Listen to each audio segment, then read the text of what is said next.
Ny mofinaina isan'andro atolotry ny mpitandrina rakotina valina maoly.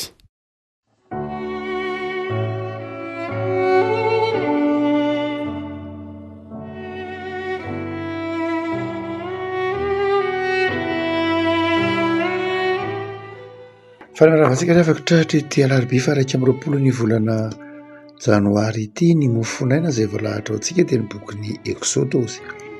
Exodosy 10:10, Exodosy 10:10, 2:20 ka hatramin'ny 2:20. Exodosy 10:10, 2:20 ka hatramin'ny 2:20 vakintsika amin'ny anaran'i Jesosy. Ary Mosesy nitondra ny zanak'Israely nifindra avy teo amin'ny ranomasina mena dia nandroso ho any amin'ny efitra sory izy ary nandeha adelona tany an'efitra izy ka tsy nahita rano. Dia tonga tao mara izy fa tsy nahazo sotroiny rano tao mara satria nangidy zany. Koa izany no nanaovana anarany hoe Mara. Dia nimonimonna tamin'ny Mosesy ny olona ka nanao hoe inona no sotroinay?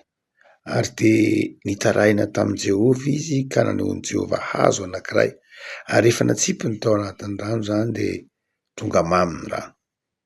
Tao no nanomezan'i Jehovah lalàna tsy fitsipika ho azy ary tao no nizahany toetra azy ka hoy izy: raha zo toy ny feon'i Jehovah Andriamanitra ao ianao ka hanao izay mahitsy eo imaso ny fiain'ny lalany ary hitandrina ny didiny rehetra dia tsy hisy ataoko aminao ireny aretina rehetra ireny izay nataoko tamin'ny Egyptianina fa izaho ny Jehovah izay mahasitrana anao.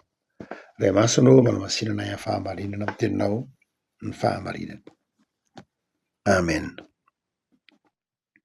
Tafita ny ranomasina mena ny zanak'Israely dia velokira izy ireo satria tafita ny ranomasina mena. Ny hira fiderana izy amin'ny Exodosy 10:20 eo, ny hira fiderana izy nisaotra an'Andriamanitra. 2:20 nahinjitra ao ny tanana ao ankavanana. Saotra an'Andriamanitra noho ny fitantanan'Andriamanitra azy ny zanak'Israely. Saingy ny fialana ny Egypta, ny fahafahana tao Egypta marapatonga any amin'ny tany Kanana dia mbola nisy lalandavitra. Tsy hoe nivoaka ny tany Egypta akory ny zanak'Israely dia tonga dia namantana tany Kanana, fa mbola nisy zavatra maro samihafa navelan'Andriamanitra ny lalovany dia ny efitra ary amin'ity mofinaina voalahatra antsika ity dia nanomboka nisantatra zany efitra zany ny zanak'Israely. Mafy be ny efitra na ny désert amin'ny faritra antsika hoe misy ny faritra Palestina iny izay mamay ny andro, tsisy rano, mangirifiry ny atsika amin'ny alina ary dia nentin'Andriamanitra namakivaky zany efitra izany ny zanak'Israely. Fanontaniana lehibe mety ho apetrakinao dia nefa maninona moa zany no nentin'Andriamanitra namakivaky efitra 70 taona ny zanak'Israely nefa io lalana io dia lalana tokony tsy ohatran'ny 2 volana raha tena andehanana tongotra, tsy ohatran'ny 2 volana. Fa maninona no nentin'Andriamanitra nanodidina be ary 70 taona tany an'efitra ihany. 70 taona tany an'efitra ihany. Fa nga le efitra lava be sa inona ny toerana mahatamana tany an'efitra fa nahoana dia tany an'efitra 70 taona ny zanak'Israely nefa lalana natao 2 volana. Fa nahoana? Ny valiny dia nisaotra masina ihany mamaly ireny. Ny hoe ny efitra tao amin'ny testamenta taloha eny amin'ny baiboly manontolo mihitsy dia farafahakeliny misy zavatra telo ny efitra na ny désert. Ny voalohany dia izao: ny efitra dia manambara fizaham-toetra io hitantsika mazava tsara io amin'ny andininy tapany faharoa andininy 5:20 ary tao no nizahany toetra azy. Tany an'efitra io nizahan'Andriamanitra toetra azy. Ny efitra dia milaza fizahan-toetra, fizahan-toetra mba haninona, fizahan-toetra mba hiankinana ny olona amin'Andriamanitra hoe na dia any amin'ny tany tsy misy na inona ary izy dia azon'Andriamanitra ataony mamelona azy. Izay toe-tsaina tian'Andriamanitra hatsiaro fa hoe afaka miasa afaka mamelon'Andriamanitra, azo iankinan'Andriamanitra. Zay no nantony namelan'Andriamanitra zanak'Israely na ny taomanazy nakany anefitra. Tsy iankinany amin'ny fahaizany, tsy iankinany amin'ny materiel, fa iankinany amin'Andriamanitra hoe mamelona azy Andriamanitra. Azo iankinan'Andriamanitra ny dikany, azo ianteheran'Andriamanitra ny dikany. Dika zany la hevitra de zao sekoly. Ary satria sekoly izy tahaky ny sekoly rehetra de fanararaotra. Rehefa mitenitsika hoe sekoly de fanararaotra tsy hoe ianarana ihany fa tena hanefena mihitsy.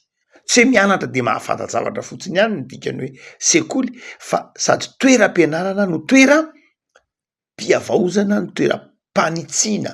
No zany de la hevitra de na dia toeram-pizahantsoetra ary de toerana fanararoatra fihaonana amin'Andriamanitra. De tsika tany zanak'Israely nionana tamin'Andriamanitra tany anefitra. No zany ny hevitra de toerana izay fanararoatra iresahana amin'Andriamanitra. Ary mandrakariva moa ny olona na amin'ny ara-panara rehefa miteny hoe mandalo hevitra de izao mangiry firy zay saingy nanana fotoana niresahana tamin'Andriamanitra izy tao anatin'ilay hevitra ara-panahy mety ho nylalovana, tao anatin'ny hevitra navelon'Andriamanitra ho nylalovana teo amin'ny fiainana. Satria mety nahana fahafenona be de tsy nahatsiaro an'Andriamanitra, mety ho nahana fahafenona be ka tian'Andriamanitra tsiaro hoe tsy ny zavatra rehetra eo aminao nge azo n'Andriamanitra isorona ray mpimaso hoe.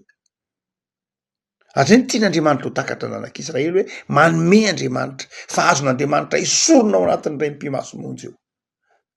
De zay ny dikany hoe aza matoky amin'ireny fa mitokisa amin'Andriamanitra, miankina amin'Andriamanitra de ampandaloviny hevitra. Ary tsy zay ihany ny hevitra hoe eo koa ny hoe fanefena, eo koa ny hoe toerana hitaizana, fa nana lehibe fahatelo koa de zao de hoe ny hevitra de milaza fiovam-po, milaza fibebahana. Amin'io andininy eo am-pelatana zekio de mazava ny tenin'Andriamanitra hoe raha zoto iain'ny feon'ny Jehovadriamanitra ao ianao ka hanao zay mahitsy io masony de iain'ny lalàny sy iain'ny lalàny ary hitandrina ny didiny rehetra de tsisy ataoko aminao renretina rehetra ireny. Zany hoe ny hevitra koa dia toeram-pibebahana, toeram-piovana, tsy hoe toera-fiankinana amin'Andriamanitra ihany, iny mazava fa izao ampandalovan'Andriamanitra hevitra mba hibebaka, mba miova saina, miova fijery, miova fanao mihitsy ara. Zay ny dikany hoe hevitra. Am'izay fotoana zay le hevitra de toy ny toeram-panadiovana, toy ny toerana izay andalovana fanadiovana na purification. Am'izay fotoana zay le hevitra de manaisotra ny mavesatra rehetra ny anatin'ny olona, lay fieritreretana hoe mahavita tena, lay fieritreretana hoe matanjaka, lay fieritreretana hoe manana zavatra maro isan-karazany rehefa ny anefitra dia zava-po zay. Fa tena miankina amin'Andriamanitra. Ary izay ny tian'Andriamanitra ho takatra ny zanak'Israely. Tsy takatry ny olona ny lanjany ohatrany hoe fahasoavana raha tsy efa nandalo ny lalan'ny hevitra izy. Tsy atakaran'ny olona fahasoavana mandrakariva de satria tsy tsapan'lay désert lay hevitra ny lalovany. Fa ny olona avy nandalo hevitra ny vaivay de zao mahatakatra ny lanjany fahasoavana. Ary mahatonga amin'ny Paoly angitatsika ny testamenta vaovao miresaka lava be momba ny fahasoavana izy satria nandalo ilay désert spirituel izy, nilay hevitra ara-panahy nandalo an'izany izy. Tsy ny hevitra ny lalovan'ny Paoly tsy hoe tsy fahampim-bolana, tsy fahampiana sakafo na anoanana na aretina na tsy zay le désert spirituel amin'ny Paoly, fa i Paoly mahafariseo azy nisy tokony antonoana i Paoly zay fariseo teo ambany teneniny hoe teo ambany saokany Gamalela. Zany Gamalela zany ny teolojian'ny Gamalela de teolojia zay miresaka manokana momba ny famonjena, momba ny fahafenonany hoe mikatsaka ny fahafenona ao amin'Andriamanitra amin'ny alalan'ny fiezahana. Zany hoe ny fitsim-piainana mety napetraky Paoly, napetraky Gamaliela ho iainan'ny Paoly de zao le fifehezan-tena mitondra ho amin'ny fahamasinana, mitondra ho amin'ny fiadanana. Zany ny teolojian'ny Paoly. Zay nolovany tamin'ny Gamaliela hoe fifehezan-tenanao io, ary mampatsiaro ny Martin Luther koa zany ny hoe te ho sambatra ao anatin'ny fiezahana, ao anatin'ny fifehezan-tena. ary dia na i Paoly na Lutera de samy tsy nahita fahasambarana tao anatin'ny fiezahana maha olombelona ifetena ifadianina hianatra be hiapiafy be tsy hoe tsy ilainy zany fa tsy zany no mankany amin'ny fahasambarana tsy zany no mitondra mankany amin'ny fahasambarana fa ny fahasoavana tsy mahagaga raha tahaka raha ohatra ka miresaka lavabe momba ny fahasoavany Paoly ary maneho mihitsy maneho any lalàna nge mpanabe fotsiny ihany pedagogue mpitaiza ny lalàna fa ny lalàna tsy mitondra aminao mankany amin'ny fahasambarana tsy mitondra mankany amin'ny fiadahana sy ny fifaliana fa ny fahasoavana fahatsapana ny fahasoavana mahatonga anao sambatra be dehibe ny olona tsy mahatsiaro ny fahasoavana satria tsy nandalo lay hevitra hany ka na dia ny masoandro miposaka na ny fahasalamana izay ananany na ny asa zay omen'Andriamanitra azy na ny namana ny fianakaviana ny tanindrazana ny fiangonana tsy tsapany akory hoe fahasoavana satria tsy mbola nandalo hevitra izy fa rehefa nandalo hevitra ny olona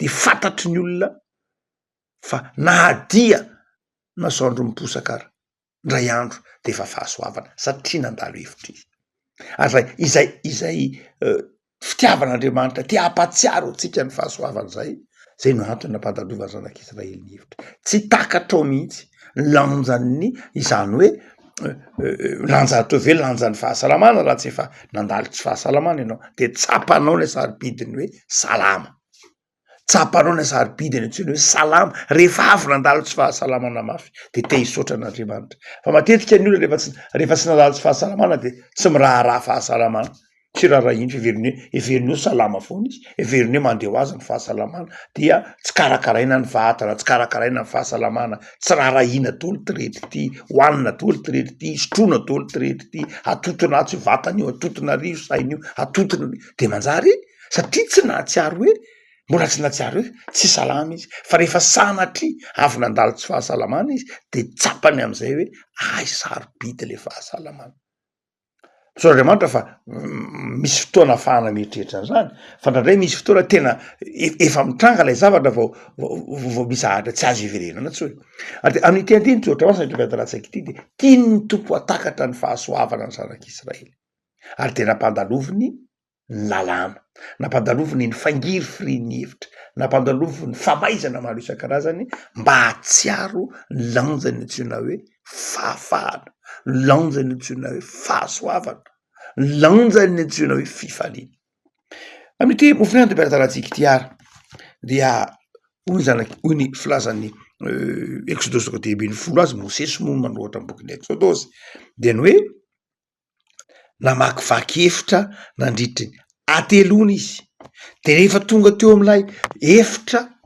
atelona tsy misotro rano mandritra ny atelona ao anaty hafanana zany de efa azonao sary an-tsaina na roa andro fotsiny ihany ary de efa azonao sary an-tsaina ny etaeta tsy ny etaeta ny lehibe ihany fa ny etaeta ny zazam-behivavy zay ho azonao sary an-tsaina ny mety ranomason'ny ankizy sy ny kikika ny ankizy za mangetaeta za te hisotro rano ao anatin'ny hevitra te mazava ho azy fa tonga teo amin'ny rano anankiray izy io firazan'ny Mosesy azy mara ny anarany mangidy no heviny tonga teo manisy ny teny any amin'ny ary misy rano ary misy rano misotrona ary misy rano andaotsika monjy an'le rano ry de mpanezaka mafy tokoa saingy tonga teo am'le rano mangidy tahaka atsika indraindray mameritreritra amin'ny fiainana manao hoe ary misy lalana tsara tokony le ity zao ty misy vahaolana tena mba eritreretina mety kanjo rehefa tonga eo ay tsy vahaolana le izy ay mangidy lay rano ay tsy nety le fikasana efa mba niaritra mafy nandritran'ny atelona tonga eo am'le dingana anankiray ay tsy nety le izy ay nangidy le rano ay tsy azo hoanina le rano ary rehefa tonga teo am'le rano mangidy de tsy maintsy nitady am'izay fomban'ny olombelona zany amy lafiny mahazatra ny olona rehefa tonga eo amin'ny tsy fetezan-javatra de raikitra ny fifanomezan-tsiny iza no nomena tsiny lay nitarika Mosesy enao ihany no nitondra anay taty tsy aleonay ihany tany Egipta tsy aloha tany nisy rano sotroana ny ranonely mamotra ny renin'ireny jerety izy rano mangidy de inona zao ny sotroanay inona ny ataonay am'izao inona ny diovana sy ny sisa rehetra taraina tamin'Andriamanitra Mosesy ary io fimonomonoma ny zanak'Israely io tsy nakasitrahan'Andriamanitra mihitsy io fimonomonomana lay vava tsy ambina lay fimonomonomana lay tsy fiambenana am'lay vava io tsy akasitran'Andriamanitra. Ary io natonga an'Andriamanitra nanadio ny zanak'Israely, lay monomon-dava. Voafolako ny olona daholo ny zavatra rehetra ny bokyny epistily Zatany Jakoba fa ny teny tsy voafehin'ny olona. Ary hitatsika amin'ny tambatsotra isan'andro izany olona tsy mahafehy teny zany fa ny monomon-dava, mifanaratsy, manaratsy sy ny sisa rehetra. Ndray ara tena teny tsy mendrika mihitsy retsika amin'ny fifanomezantsiny ao anatiny ataotsika hoe krizy izay avelin'Andriamanitra lalovany zanak'Israely na lalovany fiarahamonina koa misy raha teo zany dia taraina tamin'Andriamanitra Mosesy. Revako malala inona moa io sary ny fiainantsika nge io e, sary ny fiainantsika am'izao fiandohan'ny tolo zao nge io e, sary ny fiainantsika nandritra ny lalana lavitra ny diavina nge io e. Misy fikasana tsara ty anatisika, misy ataotsika hoe tanjona zay mba neritreretitsika ho tratra ary tonga eo am'le tanjona nefitsika fa izao kay tsy nety le izy fa mangidy. Samy mieritreritra manao hoe afaka ny Egypta, afaka ny Egypta, misaotra an'Andriamanitra fa tafita, afaka ny Egypta. Kanjo rehefa nandeha kelikely ny filaza ny bokyny Exodosy eto hoe atelona monja de mba tonga tao am'le toerana neritreretina ihany hoe tafita, ay nangidy velona lay rano, ay tsy tena izy le izy, ay tsy na ohatrany hoe tena izy kay tsy izy le izy. Ary de tonga ny fifanomezantsiny. Iza ny tompony andraikitra, tsy za aloha ny anankiray, tsy za aloha za nanaraka fotsiny zao fotsiny. Ianona ny tena tompony andraikitra tany tonga tany amin'ny Mosesy lay izy. Dia rehefa tonga tany amin'ny Mosesy de niteny tamin'Andriamanitra Mosesy: ndany ianao maka hazo, ahoana ny isian'ny hazo any anefitra? Ndana mikapa hazo, maka hazo, ahoana ny isian'ny hazo any anefitra? De naka hazo Mosesy. Tsy nolazay ny bokyny Exodosy ny anarany, matetika milaza karazan-kazo ny bokyny Exodosy, fa izao tsy nilaza lay karazan-kazo izy fa naka hazo fotsiny Mosesy satria tsy zava-dehibe lay anarany, tsy zava-dehibe lay anarany lafa ho tadiavin'ny olombelona eran'izao tontolo zao ndray le hazo raha fantany anarany, fa tsy lay anarana tsy inona ny zava-dehibe. Dia nisy hazo ny filazan'ny boky Mosesy azy, de natsipona tao anatin'le rano le hazo, ary rehefa natsipy tao anatin'le rano mangidy le hazo de lasa mamy lay rano, lasa mamy lay rano. Zany ange raha jerena amin'ny lafiny ataotsika hoe siantifika be de be zany raha sendra mamakivaky ny ala eto Madagasikara fotsiny nareo de misy karazan-kazo afaka mety ho manova ny tsirony rano, misy an'izany, misy an'izany, misy misy any raha sendra mamonjy ny faritra Antsinanana ianao de misy karazan-kazo antsoiny hoe fimamo. Ny fimamo de karazan-kazo zay atsipin'ny olona ao anaty renirano, ary rehefa atsipy ao anaty rano de mamy daholo ny trondro ao anaty rano ary mety maty mihitsy ara de mitsingevana fotsiny eny ambony rano eny. De zay mahatonga azy hoe fimamo, mamy, alaina hazo maniry eny ataovy ao amin'iny alan'ny zamy iny feno fimamo, de maka fimamo ianao, kapainao fotsiny, tsy mila ngeda be akory, de atsipinao manodidina kely eo ao anatin'ny renirano io, de tonga dia tazanao mitsingevana mamo avoaka daholo zay trondro ao anatiny ao, de ny sasany maty, ny sasany matory. Milazana hoe misy karazan-kazo tahak'izany mihitsy zay nataon'Andriamanitra. Mety misy karazan-kazo pozina ny komanga, raha atsipinao anaty rano ny komanga de avy hatrany dia mangidy de mivalana ny olona, mety maty mihitsy ary raha nipazana komanga. Rano mamy indray ny pazana komanga de maty ny olona ao anatiny, maty ny biby, maty ny olona raha ohatra ka mahery loatra lay azona komanga. Misy karazan-kazo ataotsika hoe manova na manome tsiro, mety ho mamy, mety ho mangidy ny rano. No zany de tsy lay hazo akory ny zava-dehibe, fa lay evim-panahin'lay hazo hoe Andriamanitra afaka mamonjy ny olona ao anatin'ny fiainany mangidy zay nateraky ny fizaham-toetra. Inona moa le hazo io? Sarin'i Jesosy ange io e, tandindon'i Jesosy ange io hazo io e, le fiainatsika mangidy ny fahotana iny, le fiainatsika feno fimonomonomana tamin'Andriamanitra iny, le fiainatsika feno fimonomonomana sy fifanomezantsiny iny, le fiainatsika mangidy tsy azo ataona inona na inona iny, rehefa nilatsaka tao ny hazo fijalian'i Kristy de niova. nanjary lasa fiainana mahateo ty. Le fiainantsika mampiorokoditra izy satria fiainan'ny fankahalana, fiainan'ny fanomezantsiny, fiainan'ny fitiavatena, fiainan'ny fitsaranan'Andriamanitra mihitsy ary, fiainan'ny fitsaranany namana, tsy azo fiainana tsy azo iainana, fiainana zay toy ny sarim-pahafatesana. Rehefa tonga lay hazo fijalian'i Kristy, zay le hazo ny kapain'ny Mosesy, saran'lay hazo fijalian'i Kristy, rehefa nalatsaka tao am'lay rano de zao niova le izy. Niova lay izy. Nanova azy de zao tsy Mosesy. Nanova azy de zao tsy lay olona fa lay hazo. Miavaka malala tahaka zany ny fiainantsika. Rehefa tsy eo Jesoa mangidy tsy azo iainana ny fiainantsika. Rehefa tsy eo Jesoa rano ihany fa rano mangidy, fiainana ihany fa tsy fiainana mahasambatra, fiainana ihany fa sarotsarom-piainana tsy maharitra. Sofa teo Jesoa. Zay dika le teny hoe hatelona, nandeha hatelona, mampatsiaro ny teny Zotra Masina hoe ary hatsangana amin'ny maty afaka hatelona. No zany dia lay hatelona eo, lay milaza ny hazo fijalian'i Kristy, dia rehefa nalatsaka tao le hazo de nanjary mamy lay rano. Ary rehefa mamy lay rano, azo iainana le rano, de zao nanome lalàna am'izay Andriamanitra.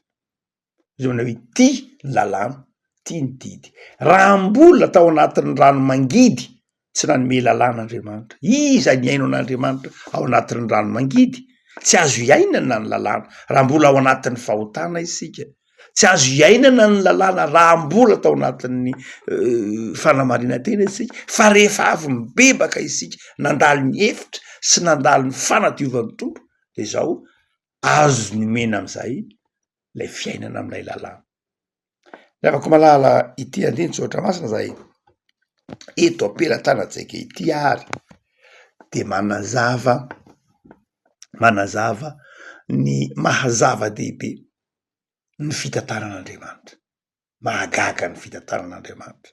Rehefa avy nandalo zavatsarotra isika, nahazo ranomamy, nahazo aon' Jesoa, de nanome didy vaovao Jesoa. Ny didy rehefa avy nandalo ny hevitra zanak'Israely, avy ny diovy ny tompo, de zao nomeny ny tompo ny lalàna. Afaka ny Egypta de nomena ny lalàna. Miavaka malala aza-donoina fa ny lalàna de nomeny ny tompo an'ny olona afaka. Ny olona afaka no nomena lalàna, ny olona tiana no nomena lalàna. Ary zay mahatonga an' Jesoa ny teny hoe didy vaovao nomeko anareo, satria efa avy nisotro lay ranonaina, lay rano velona ho Jesoa tao amin'isika. Afaka malala ity boky ny Exodosy ty ara de mampahery anao am'leto rafin-javatra telo reto. Ny voalohany de izao aza-kivy raha mandalo hevitra, fa tsy mampitondra zavatra tsy zak'Andriamanitra. Fa raha mandalo hevitra ianao, araraoty, ia faozany zany. Raha mandalo hevitra ianao matoky, fa ao anatin'io hevitra io koa Andriamanitra. Fa ny faharoa zay iny tsy tokony adononao de zao tsy misaraka amin' Jesoa ianao ao anatin'ny hevitra io, ao anatin'io mangidy io ihany ny mamy, ny tolo malagasy. Ao anatin'io mangidy io ihany ny mamy. Fa iza no afaka ny mangidy, afaka manova ny mangidy ho tonga ny mamy? Jesoa ihany. No zany raha vao ao anatin'ny mangidy ianao de atsoy Jesoa, fa Jesoa no afaka manova ny mangidy ho lasa mamy. Ary ny fahatelo de zao, rehefa avy migioka ny mamy de ajao ny sitrapon'Andriamanitra, fa tsy rehefa avy migioka ny mamy de manara-po amin'ny faharatsiana. Be ny olona rehefa avy nandalo hevitra ny men'Andriamanitra fiainana mamy de zao lasa manadino an'Andriamanitra indray, manadino ny lalàn'Andriamanitra indray, manadino ny sitrapon'Andriamanitra indray. De hoy ny tompo hoe de tonga ny aretin'ny Egypta, de tonga manaraka anareo ny aretin'ny Egypta. Egypta efa niloza anareo, fa anaraka anareo ny aretina sy ny valany aretin'ny Egypta, satria efa nomena ny ranomamy anareo tamin'ny alalan'i Jesoa, kanefa tsy manaja ny fahamasinan'Andriamanitra. De afaka malala engany anjaka ao am-ponao Jesoa. mba ho mamy mandrakariva na ny fiainanao na ny fanoloran-tenanao na ny fanomponao. Favaksika tompo sotranao zay noho ny amin'ny soratrao masina zay manazava aminay ny hamaminy fiarahana aminao, fiainana mangidy ny fiainana lavitra anao, fa ny fiainana miaraka aminao kosa de na mandalo efitra sy zavatsarotra raha, zavatrarotra zaka, zava-manahirana mitondra fifaliana ary zavatra sarotra manjary feno fiadanana. Tahiny tontolo andronay anio Jesoa, ho tontolo andro feno fahasoavana anompona ianao, ataovy mamy ny fiainana isan'andro, zay mety ho mangidy lalovanay vokatry ny fihizan-toetra azonao ovanao tonga mamy noho ny amin'ny Jesoa. De manjaka ato amponay tompo, taio ny asanay anio, taio ny tokantranonay, taio ny tanindrazanay, mba ho mamy anompona ianao. Sotra tompo. Amen.